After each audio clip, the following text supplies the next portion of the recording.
Olha, um dos primeiros que vai ser concluído desses inquéritos, dessas investigações, é o caso das vacinas, né? Até hoje no jornal o Globo, a colunista Miriam Leitão traz essa informação que Mauro Cid e Bolsonaro devem ser indiciados ainda nessa quinzena. Vamos até relembrar, Josias, esse caso da vacina é complicado para Bolsonaro, que a gente até relembra, foi a adulteração das carteiras de vacinação para uma viagem para os Estados Unidos e a adulteração de várias pessoas da equipe de Bolsonaro, inclusive a dele, inclusive, né? Ele também foi alvo de busca e apreensão nessa época. O que significa esse indiciamento se acontecer ainda nessa quinzena de março, no caso das vacinas? Mauro Cid e ele. A Polícia Federal está operando com o Bolsonaro com muito método, né?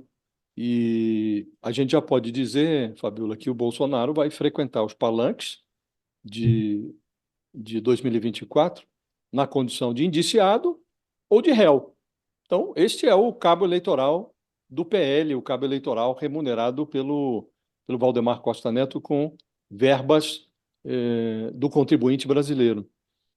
Os casos têm uma valoração, eh, e no caso das vacinas, o que está em jogo é falsidade ideológica, que é um crime que não se compara à tentativa de golpe. O outro é um pouco mais grave, a tentativa de vender joias que pertenciam à União no exterior. Aí já vamos para o peculato. E a tentativa de golpe é o mais grave, o inquérito pode encrencar o Bolsonaro de forma mais acentuada, e esse pode levar a penas que vão superar os 20 anos de cadeia, o que resultaria numa prorrogação da inelegibilidade do Bolsonaro de 8 anos para mais de 30 anos, mais de 3 décadas, né? A Polícia Federal estava realizando as suas investigações à espera da troca de comando na Procuradoria-Geral da República. Agora está concluindo os seus inquéritos, ou encaminhando os inquéritos para conclusão, com o Paulo Gonet na chefia do Ministério Público. E o Paulo Gonet foi escolhido pelo Lula sob a influência do ministro Alexandre de Moraes, que é o relator geral das encrencas bolsonaristas no Supremo. Foi aprovado lá no Senado com o voto entusiasmado do bolsonarismo. Então não dá nem para o Bolsonaro dizer que é um perseguidor dele, mas ninguém tem a menor dúvida de que o Paulo Gonet vai dar consequência aos indiciamentos da Polícia Federal, vai transformá-los todos em denúncia, né? Então, a Polícia Federal está preparando aí, na prática, 3 indiciamentos do Bolsonaro. Estamos falando do Bolsonaro, mas há um sem número de cúmplices, né? Em cada caso, ele tem os cúmplices. O próprio Mauro Cid, que é o delator, vai ser indiciado. Depois, na hora de definir o tamanho da pena, ele vai receber ali a premiação que a Justiça considerar adequada no caso dele. Então, vem o indiciamento da falsificação de vacinas, depois vem o indiciamento no caso das joias sauditas e, na sequência, ainda no primeiro semestre, o fechamento da conta do inquérito sobre a tentativa de golpe.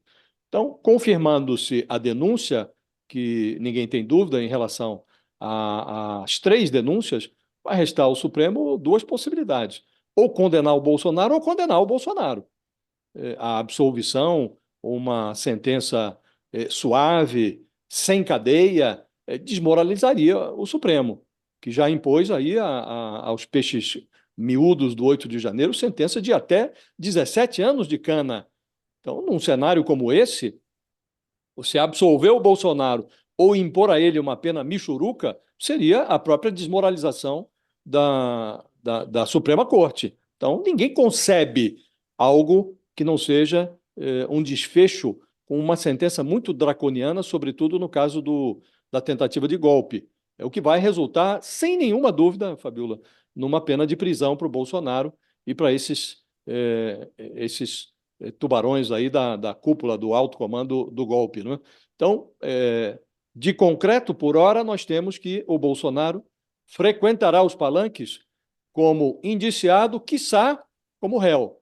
A condenação nesses casos das joias e das vacinas até pode vir ainda até o final do ano, mas acho improvável que venham condenações antes de outubro, que é o mês das eleições.